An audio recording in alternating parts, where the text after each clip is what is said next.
everyone, this is Neha and welcome back to my YouTube channel, the best place where you can learn about holistic lifestyle.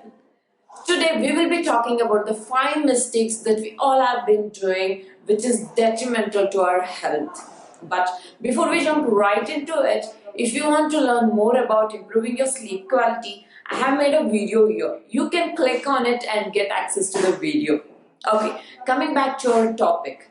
I have noted down 5 mistakes that most of the people do, and we will be discussing in detail, and I will be providing the solutions for all those mistakes that we have been doing. Mistake number 1, taking a nap. We all know that taking a nap is so refreshing and energizing, right? But have you sometimes observed that after taking a nap, we feel more tired? If you're wondering why, let me tell you the reason.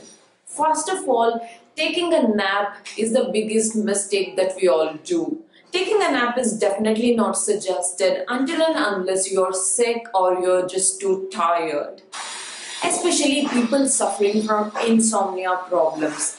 Taking nap is a big no for them because taking a nap will alter their sleep cycles at night, which is least desirable. This is not just for insomniacs, but it is for anyone. But if you follow the few strategies that I'm going to share with you, you can still take a nap and get the benefits out of it.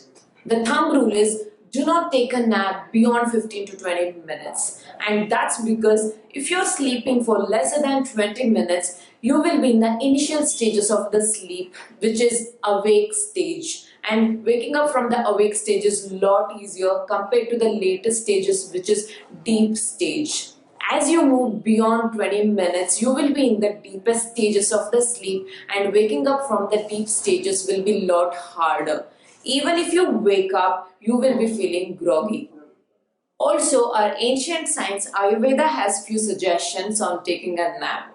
It suggests that you should take nap only in reclined position and not in flat back position. And that's because when you're in flat back position, the shrotas, the internal channels in our body will be closed, which is not a good thing. And the other suggestion is one should be taking a nap only in summers, not in rainy season or winter season, until and unless you are sick.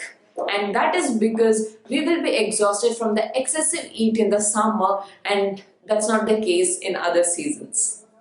Mistake number 2, reduce the sleep hours. The number of sleeping hours entirely depends on individual's age. For toddlers and kids, they will be requiring 14 to 17 hours of sleep.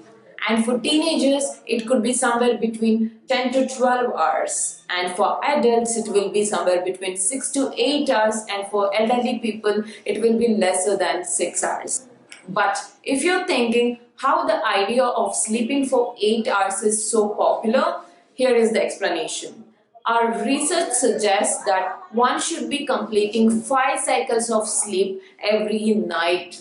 And those sleep cycles last for 90 to 120 minutes. So 90 minutes into 5 cycles will be 7.5 hours. And it takes 20 to 30 minutes to fall asleep. So 7.5 hours plus 30 minutes will be 8 hours. There are few people who are sleeping for less than 8 hours and are perfectly fine.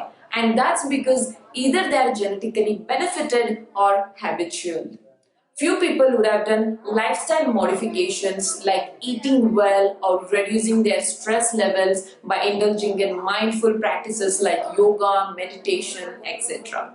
These factors will definitely help them in reducing their sleeping hours. But if you're someone who is stressed a lot and is super active, definitely you would be requiring 8 hours of sleep every day. If you're going to compromise with that 8 hours of sleep, you will have to face some serious complications like Alzheimer, Parkinson, and weight gain, which will lead to all other metabolic disorders. Also, no matter what science says, you can always experiment with your sleeping hours and see how it goes. The great legends like Leonardo da Vinci, Einstein, and Nikola Tesla, they never slept for 8 hours straight. And they did incredible things in life. Mistake number 3, bad sleeping position. How many of you have the habit of sleeping on your abdomen in weird position? If you're doing so, you're inviting for some serious back and neck pain. And if you're sleeping on your back and have gastric issues, you will have to suffer from heartburn. And all these factors will definitely impact your sleep pattern. So ideally, it is suggested that one has to sleep onto their left side rather right side to avoid pressurizing the internal organs and to have better digestion. Of course, we toss and turn, and ideally, it is not possible to sleep onto your left side throughout the night. And it is totally okay to switch from sleeping onto your left side to sleeping straight on your back. But one has to make sure that at least when they go to bed, they're sleeping on their left side. Unless you're prescribed to not to sleep on the left side, maybe because you're suffering from back pain, neck pain, etc. Also, one has to avoid putting their head towards the North Pole. And that's because Earth's North Pole and our brain, being positively charged, repel each other, disturbing certain functions in our body. So it is always better to put our head either towards east or towards west and never the north. Mistake number 4. Compensating social jet lag. What is social jet lag? Social jet lag happens when your biological clock and your sleeping schedule doesn't sync together. And this happens when you choose to go to a party, get together, or run a movie marathon at night, or simply just deciding to rest more on weekends. But the problem is you cannot repay the sleep debt. Even if you try to do so, you will affect the sleep pattern of the next few days, and you will end up feeling groggy the entire next week. So, it is simply not possible to catch up on extra sleep just because you feel sleep deprived in weekdays. Fix your timings so that you don't have a need to compensate.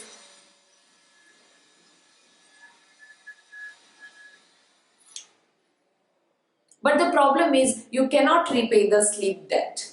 Even if you try to do so, you will end up screwing up the sleep cycle for the next few days, and you will end up feeling groggy the entire next week. So the thing is, you just cannot simply catch up on extra sleep just because you feel sleep deprived in the weekdays. Try to fix your sleep timings so that you don't have a need to compensate for your sleep deprivation. Also, it becomes very much important that you follow the same bedtime and waking up time schedule in weekends like you do in weekdays. Even if you're partying till 3 a.m. in the morning, you will have to wake up at the exact same time like you do in weekdays. If you try to compensate all the 8 hours in daytime, you will be messing up with the sleep cycles of the coming week. So it is totally alright to feel sleep deprived over the weekend so that the coming week is much more peaceful without you getting agitated or feeling anxiety. Mistake number 5. Bad bed. If you're suffering from neck pain, shoulder pain and back pain, chances are you might be sleeping on a wrong bed. If the bed is too soft, you will end up sinking into it, which will alter your curvature of the spine, tilting your neck and hip, which will definitely disturb your sleep. And if the bed is too hard, the surface will press against your body, giving you pain in bones and also limits the blood circulation in that area, making you toss and turn, leading to deprived sleep. So it becomes important that you choose a medium firm bed and have a good night's sleep.